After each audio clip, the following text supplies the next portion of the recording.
હજી મારી પરીક્ષા બાકી લાગી. હવે નથી મારી પાસે પાણી કે નથી કઈ ખાવાનું. આજુબાજુમાં એક દુકાને નથી બતાતી. ન કરી કંઈક પાણી પી લો. હવે રણુજા પોગવું કે નહીં પોગવું હવે?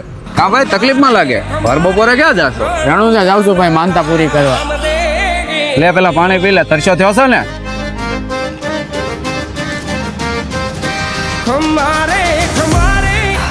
કાંઈ નહીં, તારી માનતા પૂરી થઈ ગઈ, જા. તમે કોણ મારી માનતા પૂરી કરવા વાળા? હું દાંતું કાઢો છો? તમે કહો તો મારી કઈ માનતા પૂરી નહીં થઈ જાય. હું તો દર વર્ષે જાઉં છું ને આ વર્ષે જવાનો જ છું. હા,